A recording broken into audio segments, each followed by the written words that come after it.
We got here by the skin of our teeth, and now the problem is, how do we leave this place in safe hands? That's what it's about. No, for me, there are no more achievements. I'm not out to prove anything. I don't have to prove anything. I have lived my life to the fullest. What is it I want to do now? To try and secure the future for what has already been built and not to lose it. That's all. Whether it's going to be done by the PAP or any other person or any other party, that's irrelevant.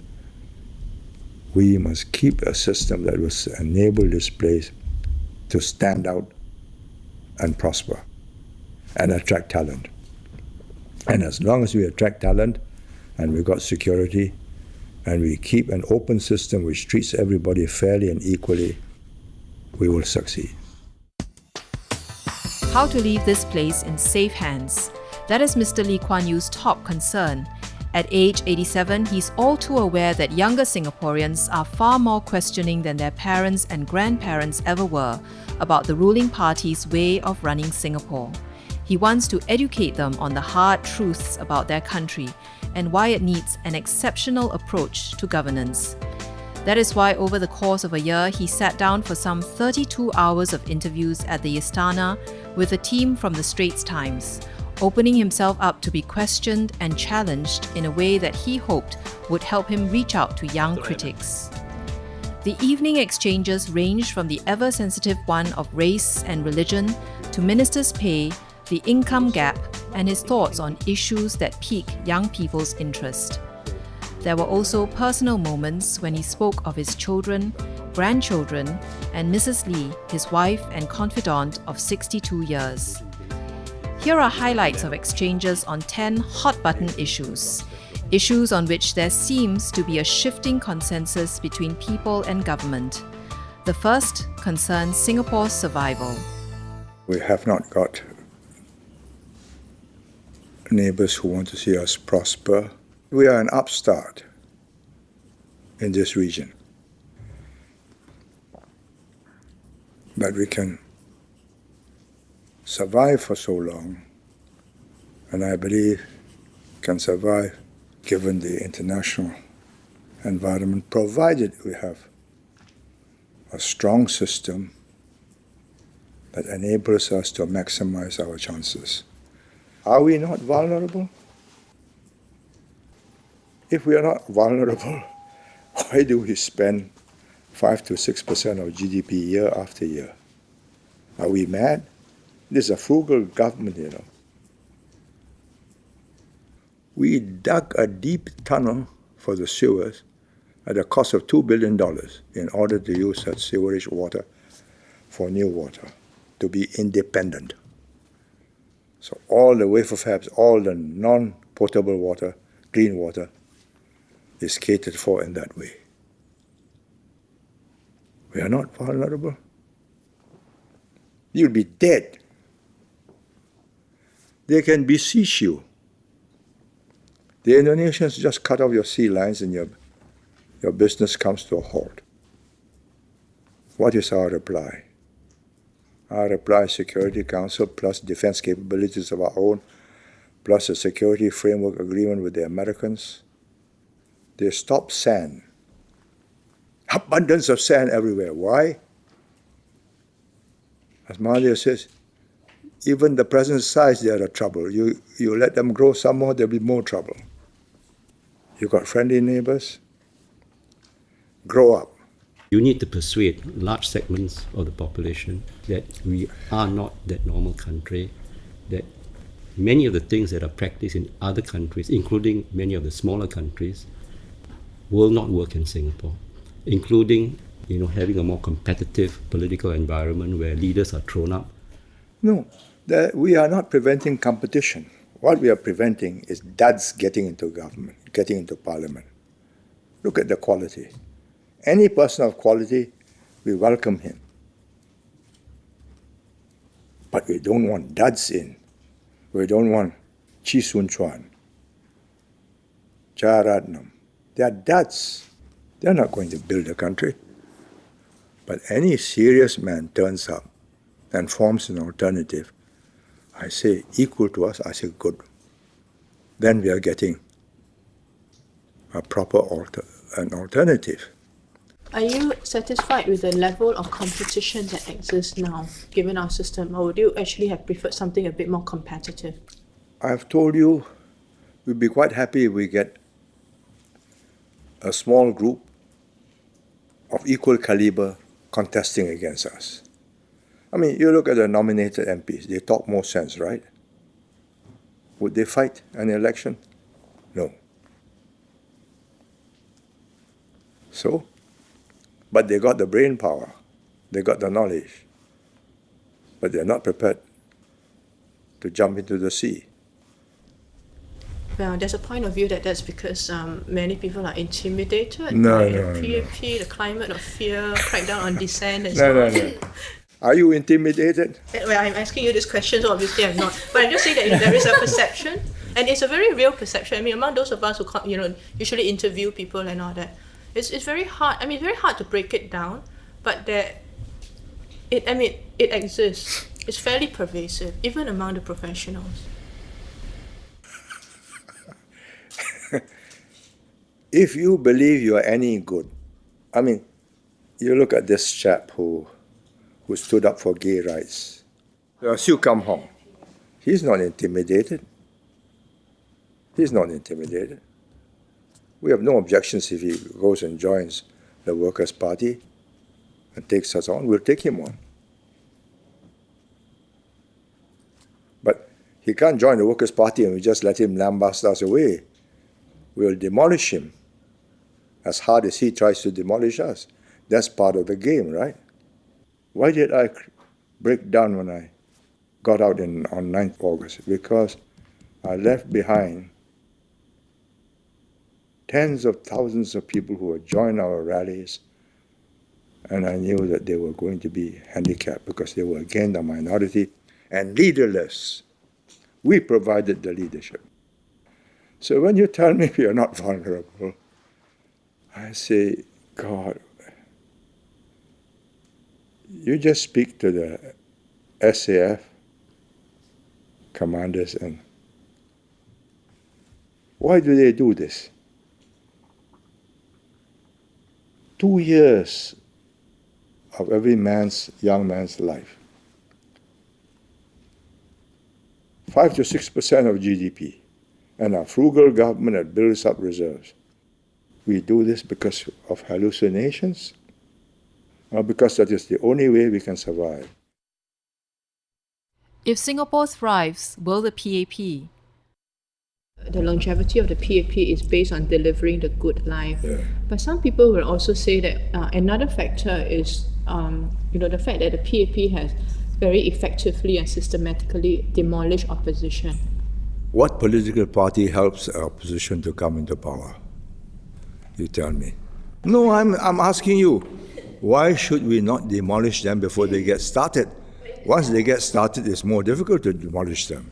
Do you ever have any idea or thought of the chilling effect doing that has on a lot of others who may be interested in politics but are frightened of? Well, feel intimidated. If you do the same thing, then you must expect the same treatment. Therefore, you behave in a more civilized way, like more political, like Low Tia Kiang, or even Cham. I've never been rough with him. Do the He's younger gentle. ministers share your killer instinct towards political opponent? Well, I don't know whether they do or they don't. I mean, they've not been called to account yet, but I think... But do you ever, give them advice that they should be tougher, harder? Or? No. By the time you're past 30, your character is formed. You will not change.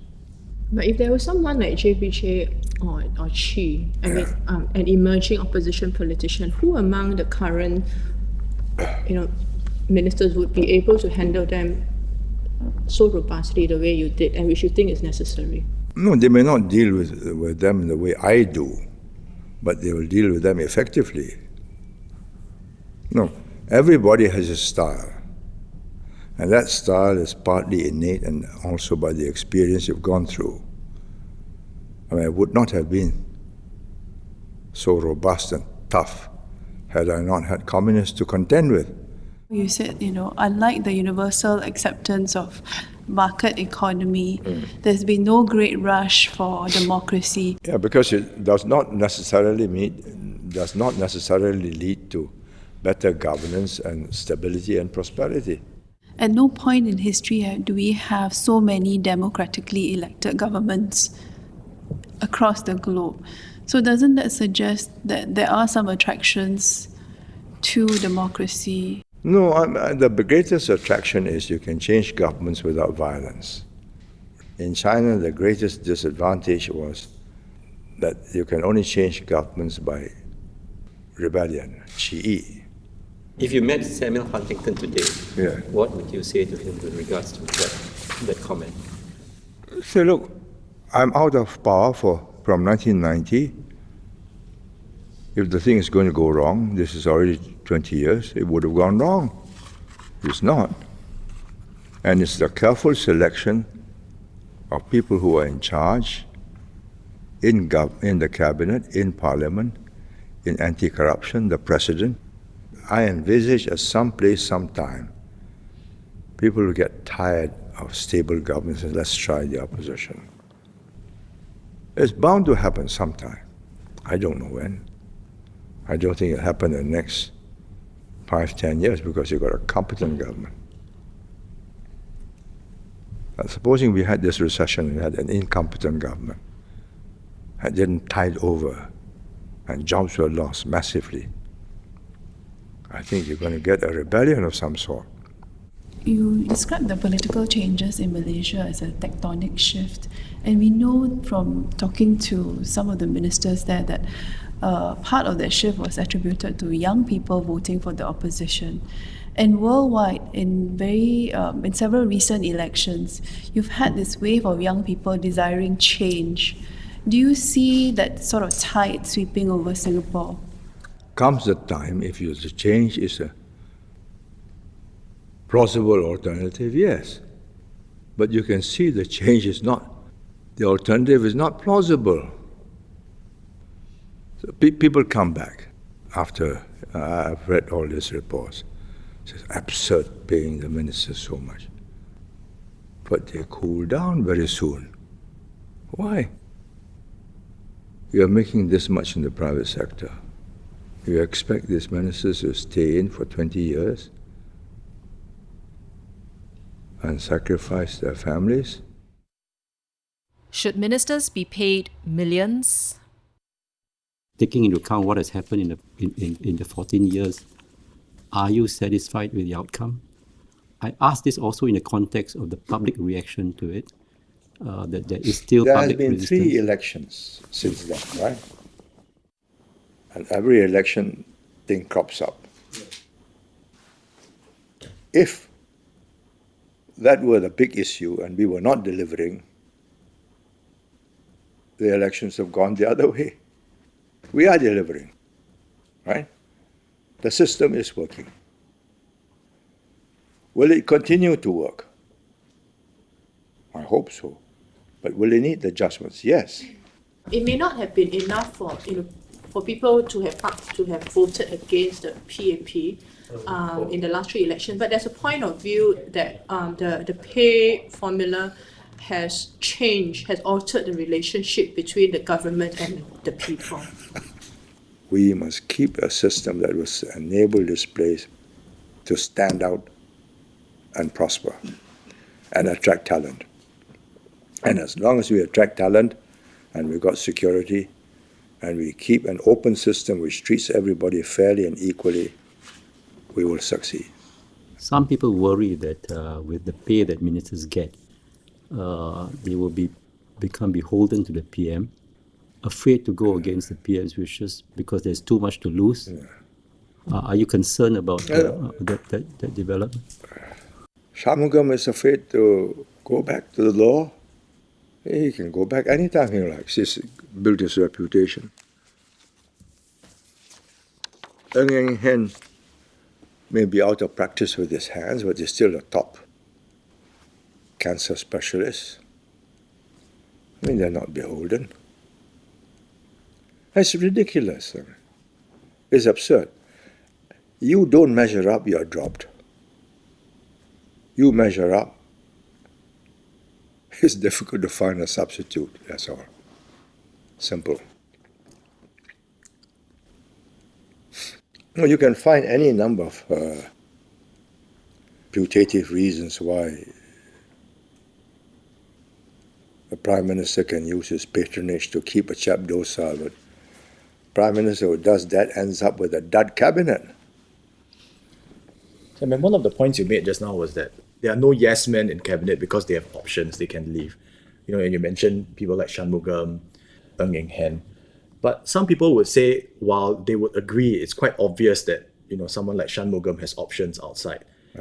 It is less so of some of the other members of cabinet, especially those who have crossed over from, say, the army or from the civil service when they were scholars, you know, from the start. If they are quality people, they have no trouble going out. If you are successful as a minister, you have no trouble going out. What's it like to work with his son, the Prime Minister? My professional relationship with the Prime Minister is very correct. I mean, he writes to me as MM. I write to him as PM. If I have an important matter, I will see him, not he sees me. But there are times when we finish a cabinet, and I said, I'll see you in the office. He says, no, I'll stop by and we'll have a chat in your office. This is an informal thing. But, I mean, I think I make quite sure that the relationship is kept in a formal meeting at formal levels. I mean, I'm not talking to him as a father to a son, but as a minister to the Prime Minister. I mean, that's correct. Has it been difficult? I mean, No. Why should it be difficult? I don't worry about ceremony. I mean, he still wants to see me because I give him ideas, he bounces ideas off me, he gets some benefit. So, that's what it's all about. When he doesn't see me for fun. He's got busy things to do, other things. But have you had any disagreements with him? And how do you resolve if with the Prime Minister if you all disagree on something? No, if he disagrees, he makes the decision. That's his responsibility. As I've said to all of the cabinet ministers, when I was active, and I was active when I was Prime Minister, I would go by my judgment of what the ground reaction would be, because I'm in touch with people, I'm talking to them, I visit the housing estates, especially the new ones, to see what are the new tenants like. And they all happen to be young children who have done well, leaving their families behind in the old estates, so I get to get the feel of it. Nowadays I see pictures, I watch videos, I watch TV. I go down for my constituency. Occasionally I go to like Orange Ribbon or whatever. But there are huge gatherings, and you meet a select group of people who are already supporters of that movement, whether it's the trade unions or constituency. So I tell them frankly, my finger is not on the pulse as it used to be before, and you have to judge. Is Singapore too reliant on multinational companies? In this globalized world, and the world is going to stay globalized because you are not going to disinvent all the communications and transportation technology, you're always competing across the board. So unless you're big enough to be on top of the pile in that particular industry, you're going to play a secondary role. You take Singapore. Creative. It was a trailblazer.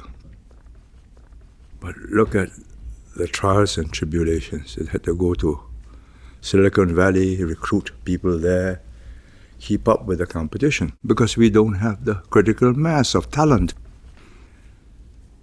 And in the end, all it's got now is MP3, right? The Sound Blaster and so on. Other companies have caught up. What is the future? I don't know. Or you take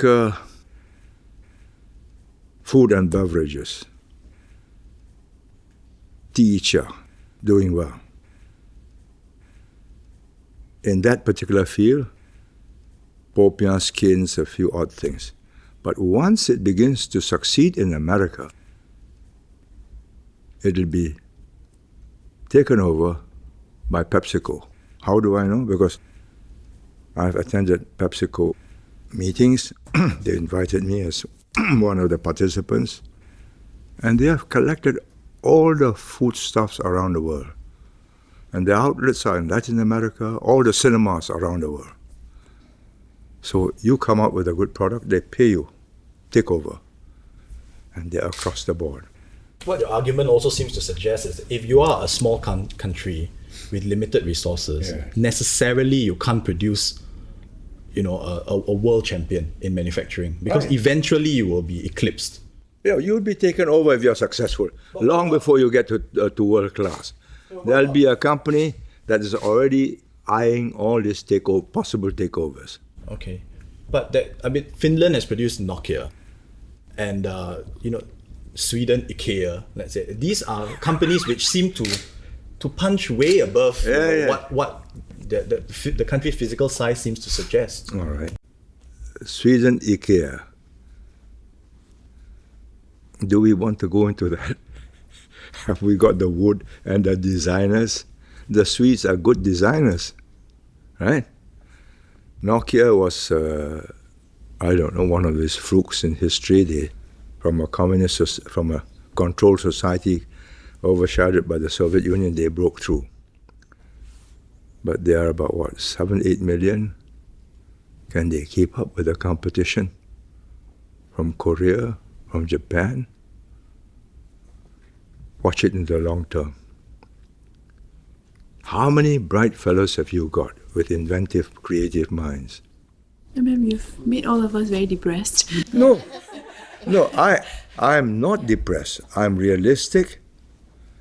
I say this is our capabilities. These are our capabilities. This is the competition that we face. And given what we have, our assets and our capabilities, we can still make a good living, provided we are realistic. The more serious question I have is, okay, we don't have the critical mass to be manufacturers of the best things in the world. We don't have the critical mass to be the top innovators. What are our competitive advantages? It seems to me, listening to you, it's our ability to gather the right infrastructure, the rule of law, the system of governance. Are these attributes enough to keep us going? Supposing you don't have those attributes. No, now that we have those. What would happen to you? But are these enough to What keep would us happen going? to us? Are these No. enough to keep us going? No. These are the basics which differentiate us from our neighbors. And I'm still on the topic of this MNC reliant model that we have today. You've talked about the validity of it going forward, but are there weaknesses to the model that you worry about? Well, the weaknesses are that the top MNCs may not come. And you get the second tier who will be defeated by the top MNCs. They would have gone to Vietnam because it's cheaper and smarter. And then the production in Vietnam will beat the production in Singapore. So what have we got to offer? Cheaper labor, cheaper land? No. Higher quality supporting structures to justify the higher costs. Do you mind the income gap? There's a price to pay for growing at a fast rate, having to import lots of foreign workers and foreign talent, the social cost concern. associated with it. We should grow as fast as we can sustain that growth. If we can make that growth and you don't make that growth, then we are stupid. Singapore does not understand what slow growth means. When you got slow growth, you have less employment, less this, less that. Everything is... People at the lower end feel that to some extent the system is stacked against them. A large part of the growth benefits those at the top. It's, I think, made for a more cynical society as well at the lower end. Pressure of envy is inevitable. Let us consider the alternative. The alternative is slow growth. The disparity will still be there between the high end and the low end because it's globalization. And we are all poorer, right? We are all poorer because if you do away without the foreign talent and the foreign workers, providing competition in the coffee shops and they don't mind them in the marine industry, building sites, but coffee shops, easy jobs. I say, that's on me. But let us remove that. Our GDP will go down by 2.5%. As the income disparity widens and as this process carries on, wouldn't the political pressure on the Singapore government build to redistribute more and more to the... No, I don't think we can redistribute more and more in a way which will remove motivation. Our biggest redistribution is capital gains. Everybody gets a home. Your home is sold to you minus land costs. So in other words, immediately you start with chips on the table. And 30 years later when you retire, that home you can multiply by 10, the value, right? Home. Then next, CPF. We keep on topping up, giving them not to spend, but for their retirement. Shares. Every time we corporatize, we give it to them at nominal value, and the smart ones keep the shares. The spendthrift ones sell the shares, but that's before it's risen in price, and that's your choice. Well, you've lost out. But once you subsidize every month, this becomes an entitlement, you are in trouble. So we say, all right, growth bonus, give you this big sum of money, give you. No guarantee that next year we'll have growth bonus, so you just watch out. Be careful how you spend it. So we create a different mindset in our people. Finally, you can say to me, so the chaps at the bottom will become anti the government. Do we change because of that, or do we say, right, then we will lose that number of votes each time? So we got to win from the median upwards. I mean, that's electoral politics. How well are Muslims integrating? Your views on multiracialism has been a cornerstone of Singapore's development over the last 45, 50 years. In fact, at the press conference in August 65, you said that Singapore would not be a Malay nation or a Chinese nation or an Indian nation. Can I ask whether, looking back now, what is your assessment of how Singapore has progressed down this road to multiracialism? And whether you feel that we have achieved what you set out to do? I have to speak candidly to be of value, but I do not want to offend the Muslim community. I think we were progressing very nicely until the surge of Islam came. And if you ask me, from my observations, the other communities are easier to have easier integration, friends, both socially, intermarriages and so on.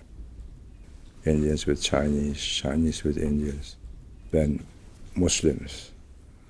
That's the result of the surge from the Arab states. So if you want to marry a Muslim, you become a Muslim, which is a very big step for any non-Muslim to take. I mean, a way of life is changed. And as for the oath, the pledge every morning, I did not believe at that time that we could ever achieve it, but Raja, being the idealist, wrote it out. And I looked at it and I said, why not? This is an aspiration. But as the years went by, with the resurgence of Islam, you ask me now, is an aspiration not achievable in my lifetime, probably also in my son's lifetime?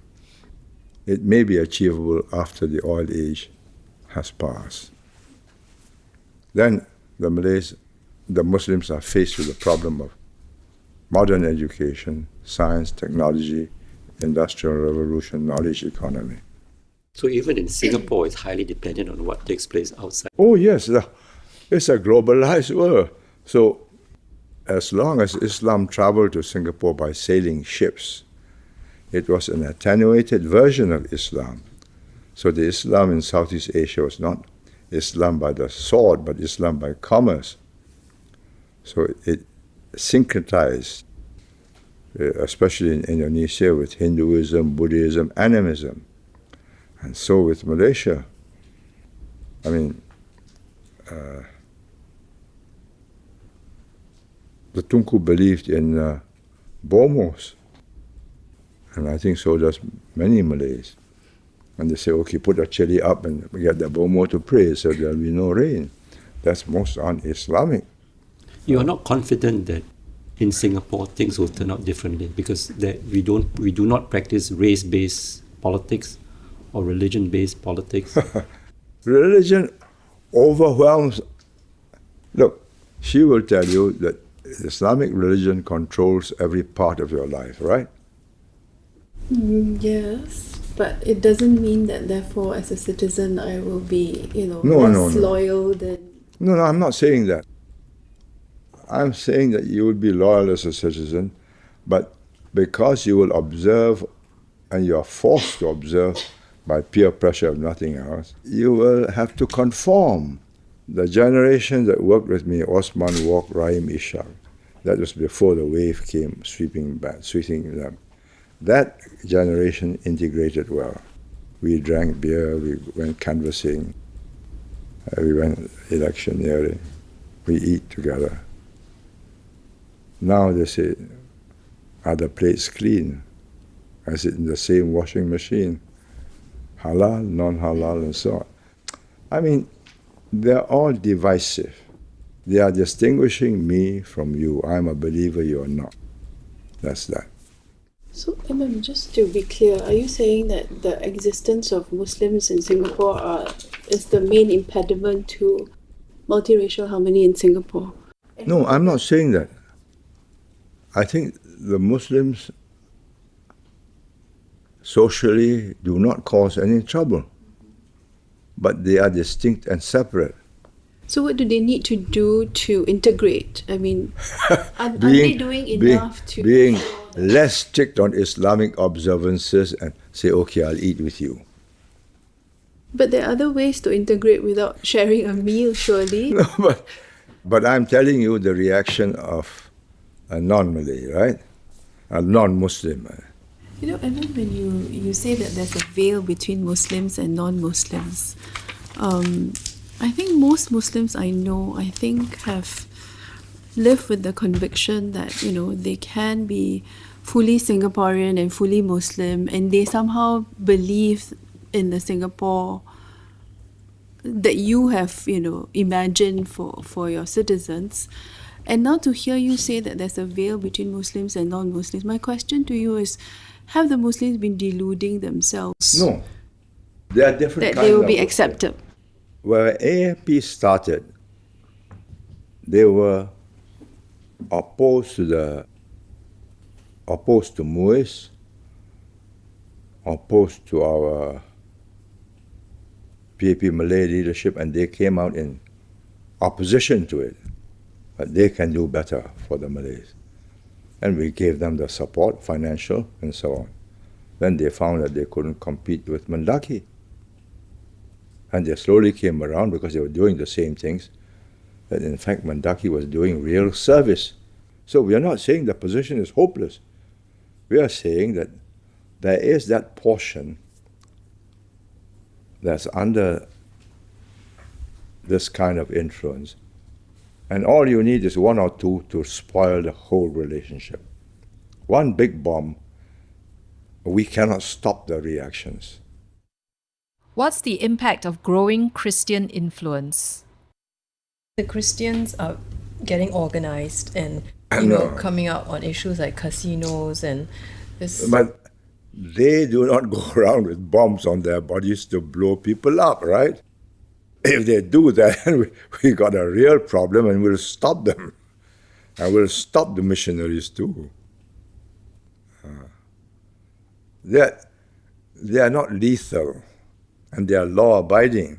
We can change the law and they will abide by the law.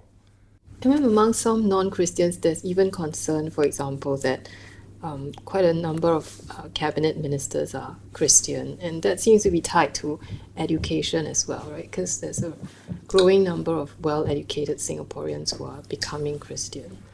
The broader explanation for this conversion into Christianity is because Buddhism and Taoism and ancestor worship to the Western educated is not convincing. Within the Singapore cabinet, when there are discussions on issues, to what extent do the ministers' religious beliefs influence the positions they take? For example, on moral issues, casinos, homosexuality, and so on. No. Does that ever come up? I don't think so. No, they are modern thinking people. This is a separate part of their lives. This is the reality of the society. We decide what is in our interest and how will the people react. If look, homosexuality will eventually be accepted. It's already been accepted in China. It's only a matter of time before it's accepted here. If we get a cabinet full of Christians, we're going to get an intolerant cabinet. We're not going to allow that. I think some people worry that the other religious groups will respond to the aggressive proselytizing of the... The Buddhists have responded. Yes, that's right, the Buddhists have responded. What to do? And they must respond, they must defend their flock from diminishing. And then just now you mentioned that the core of the ministers tend to be fairly moderate, nominal Christians. How do you make sure that they stay that way? Or that, the people making policies like the permanent secretaries aren't, too inclined in one way? Let's say they may be a lay preacher. The population as such will not vote for a person who makes his political beliefs. If you don't go and join the 7th Moon Festival, you will lose votes. And that's one simple test of your flexibility. There are certain Chinese rituals which will not change.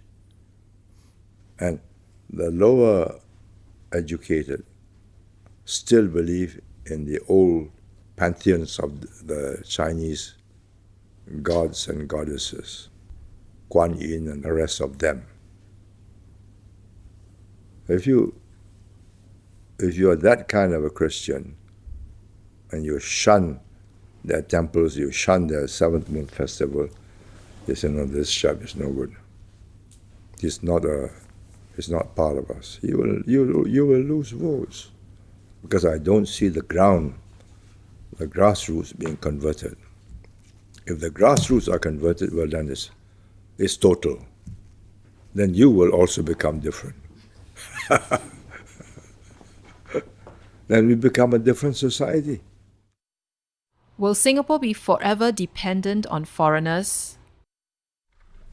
No, you have been one of the strongest advocates of opening up Singapore to foreign talent. I think the arguments are fairly well known, but Would we be forever? At the rate we're reproducing ourselves, yes. Otherwise, you'll end up in 2050, 1.5 persons working to support 2. Not tenable. The whole economy will collapse. And because the burden will be so great, the bright young ones will emigrate rather than pay those heavy burdens. Not possible. I mean, you watch Japan. The economy cannot recover because the older people don't spend so much and they don't work as productively as the younger ones. And their population will sink to 90 million from 127 by 2030. And the number of old people are growing, numbers of them. They refuse to take immigrants, but they've got illegal immigrants. It is not possible, I mean. Why do you think we are asking Singaporeans to reproduce themselves? Because they are not reproducing themselves, we have to depend on the children of the migrants to become Singaporeans, so that the ratio will always be a majority of Singaporeans. So we are making sure that they are spread out, and their neighbors are Singaporeans, and their children are in a neighborhood of Singaporeans and go to school with them. I mean, you cannot change the present generation, whether Indians, Chinese, or whatever. But you can definitely absorb the next generation because they come in, either they're born here, they're very young, they go to our schools, primary schools. They begin to talk like Tauli, and they begin to behave like Singaporeans. Given that the proportion of the foreigners has gone up so much, also there's some simmering resentment. Is it time now to pay a bit more attention to, soothing the feelings of the citizen? Some of them come from the smartest schools, high standards, and they end up winning the prizes in school. Bilingual prizes, other prizes, and some scholarships also. So Singapore parents know that their children are going to meet fierce competition. But my answer to that is, do you want this chap working on this is a tug of war, right? We want to pull investments in our side. You want him to join the Vietnamese or the Chinese team, or be one fellow on your side pulling it your way? Your numbers are diminishing. If we were back in the 1960s,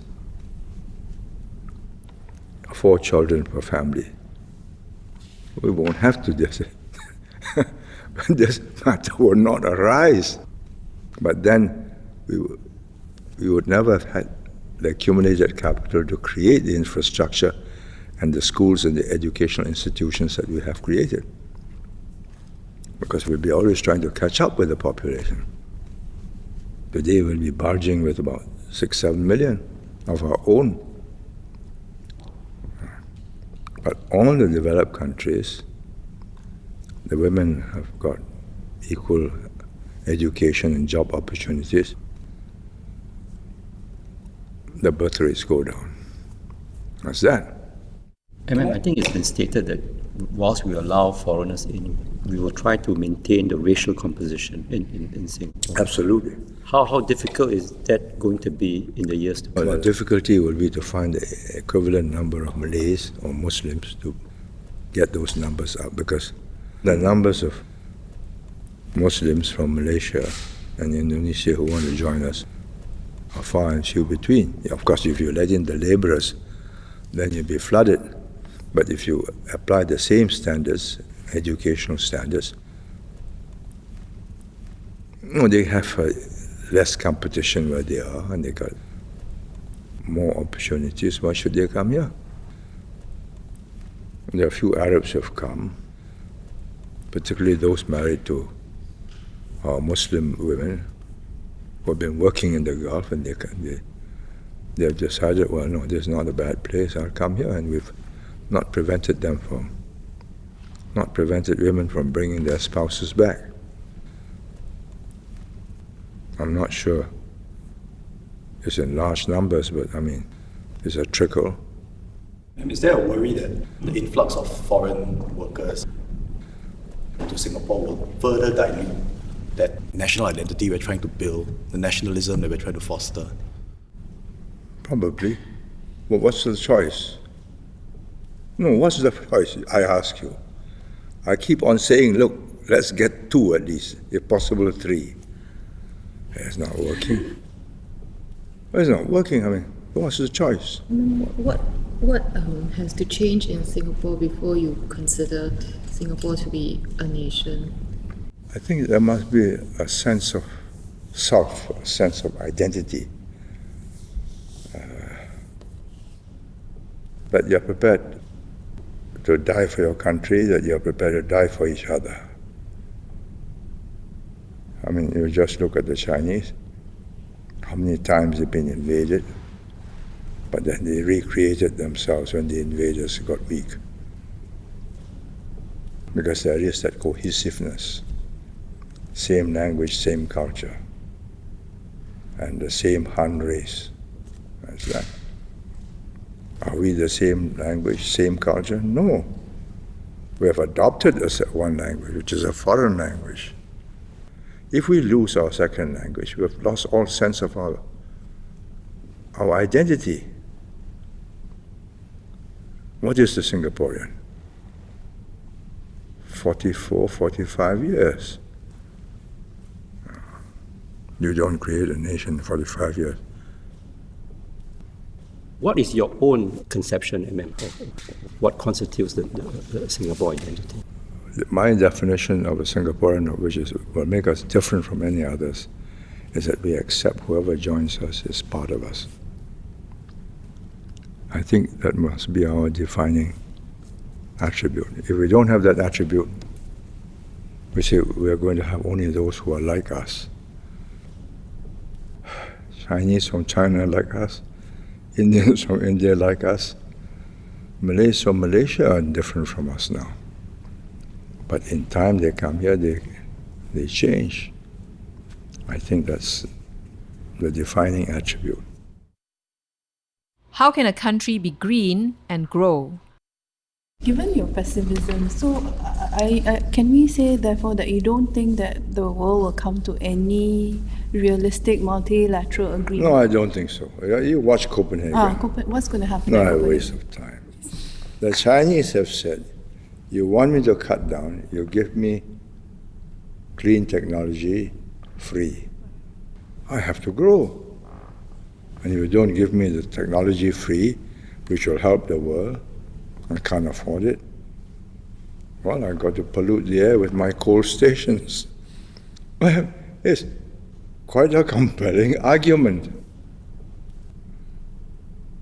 Is there a lack of global leadership in this?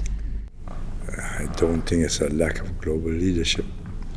What leader of any big country, or even a small country like Singapore, will say, okay, I give this up, I give up growth, I even have negative growth to save global warming? You recommend that to the Singapore government? I don't think the Singapore government will listen to you. They want to meet their immediate needs, which is employment, raise living standards, avoid social unrest. So are you pessimistic about the outcome, the long-term outcome? So I've said at the outset, we must prepare to adapt rather than to hope that we don't have to adapt. How much we have to adapt depends on how excessive the warming takes place. What needs to change for the world to have a different, mindset and resolve to tackle this problem? The day the Chinese and the Indians find that hundreds of millions of people along this river basins who are farmers and small traders in the small towns find a water shortage getting less and less because the ice cap in the Himalayas and the Tibetan plateau has diminished. That day, huge problems. Where do these people go without water? How do they feed themselves? They will move across to any place that will support them. So you're going to have real international turmoil. How environmentally conscious are you? Do you recycle? Do you try to reduce your carbon footprint? Do you sleep with air conditioning? I do, but what can I do? Without air conditioning, I will not get a good night's sleep. Another part of being environmentally conscious is not to consume so much, and you're not particularly a great consumer. No, I'm not. I eat less. I travel less. That applies to your house as well. I mean, I haven't been there, but people who have been there say you have not done much to renovate. And Look, I've told the cabinet when I'm dead, demolish it. Because I think I've seen other houses, Nehru's, Shakespeare, and it's a shambles after a while. People trot through and so on. And because of my house, the neighboring houses cannot build high. I said, demolish my house and change the planning rules, go up, my land value will go up. no, that's part of Singapore's history. No. It's true. Eh? It's part of Singapore's history because so many historical events took No. place. So it should be preserved. You know, the cost of preserving it is an old house built over 100 years ago, no foundation. Damp comes up the wall because it has no foundation. So the piling around my house has led to cracks. It's like the old National Library, no architectural significance, but when it was torn down, I think a lot of people still bemoan its loss today. I don't think my daughter or my wife or I who lived in it or my sons who grew up in it will bemoan its loss.